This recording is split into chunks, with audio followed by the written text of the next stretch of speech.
ça le paradoxe des actualités. C'est pour ça que les actualités, je trouve le truc le plus dangereux de notre quotidien, c'est les actualités. 5 minutes de France 2 d'actualité, vous avez le cafard pour toute la journée, parce que soit c'est des catastrophes, vous ne pouvez rien y faire, et vous ne pouvez pas même pas aider, rien, mais vous vous sentez coupable d'être en bonne santé, d'avoir un travail et de bien manger, donc vous vous sentez coupable, ou alors on vous lance des choses absolument terrifiantes, ou un futur dévastateur.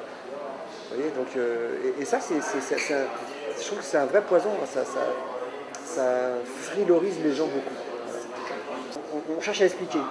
Mais le drame humain vient de l'éducation, c'est dès l'école. On nous met déjà en compétition les uns avec les autres. C'est pas parce qu'on est un cancre qu'on est un raté, mais c'est quand même ce qu'on croit. C'est une constate, j'étais un gosse assez moyen, c'est ce que j'ai cru pendant très longtemps, quoi. Et c'est faux. Et il y a simplement des structures mentales qui sont plus scolaires que d'autres. Et souvent, les types brillants à l'école rament complètement dans la vie derrière. Et cette cotation de valeur, elle est fausse. Après, l'histoire de France, on nous apprend à l'apprendre, on ne nous apprend pas à la juger. Il faudrait la juger. 1515, bon, Napoléon François Ier, Marignane, tout ça, mais pourquoi il était là-bas? Quel besoin poussait ce mec à aller faire tuer des hommes pour aller piller, je ne sais quoi? C'est ça qu'il faudrait raconter aux gamins, leur expliquer. De même qu'un corps humain qui fonctionne, il faudrait raconter aux gamins. Un gosse qui court dans la cour de récréation, je suis sûr qu'il serait intéressé de savoir comment ça fonctionne. Mais on leur fait faire calcul mental, la récitation, le machin, on les formate pour un système dans l'espoir de les rendre productifs. Ou on les transforme en vaches à lait, consommateurs, ou on les rend en prédateurs. C'est-à-dire industriels. C'est vrai, les meilleurs deviennent des prédateurs. L'immense majorité devient des vaches à lait, des consommateurs. Tous les erreurs viennent là. Ouais, j'ai un petit gars, ouais. Je dis ça, j'arrive pas à l'éduquer avec tout le monde. Hein. C'est beau, il s'en fout complètement, il est dans ses jeux vidéo, machin, il lit pas un bouquin, c'est une catastrophe. Mais je pense que ça vient de là, il a 16 ans. Et je pense que ça vient de là, vraiment. Tout est fait en gros pour que l'individu ne se rencontre pas dans une vie. Parce que s'il se rencontre, c'est terrible. Il développe un sens critique, il développe un jugement. Et alors là, il est ingouvernable. Donc que ce soit les religions, que ce soit les commerçants, que ce soit les politiques, ils n'ont aucun intérêt à ce que l'individu se trouve.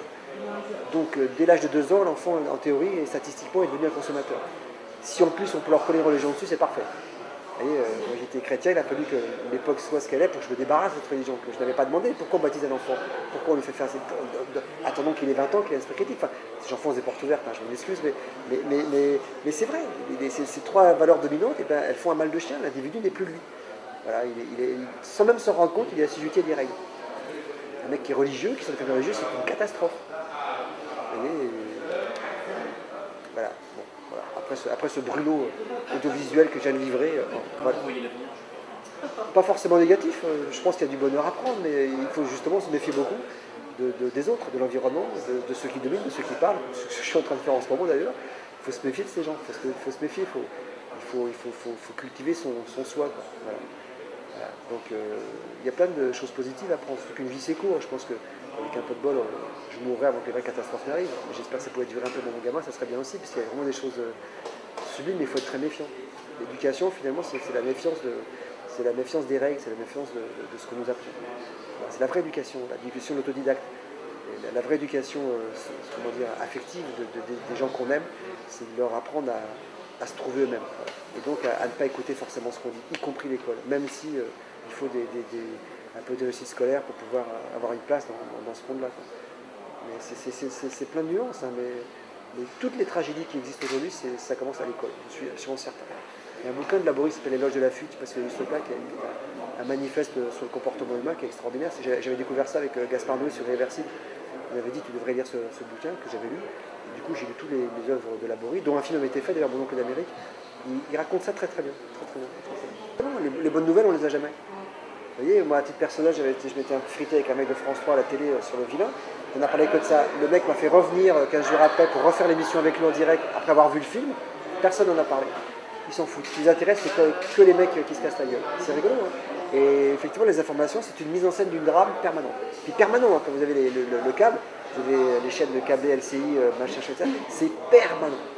Vous installez pour peu que la télé marche en... Faites autre chose et elle tourne, mais vous sautez par la tête au bout d'une heure. Ça fait 1 heure, c'est que des horreurs. Il n'y a pas de travail, il y a la maladie, la planète se détruit, guerre en Syrie, les images qui vont avec, c'est pas possible, quoi. Et en plus ils le font mais il n'y a pas de réaction. On voit autour des gens qui ne réagissent pas forcément par rapport à ça. Donc c'est un double sentiment de puissance. On reçoit l'information et on voit que personne ne fait rien. Comme un type qui dans la rue est par terre et personne ne l'aide. C'est ça les informations. Après, 2-3 politiques qui viennent à la télé expliquer des trucs et ça fait toujours les mêmes depuis 40 ans, donc a priori ils n'ont pas vraiment la solution non plus. Donc c'est très anxiogène. Le truc qu'on devrait interdire aux enfants, c'est ça, c'est les informations.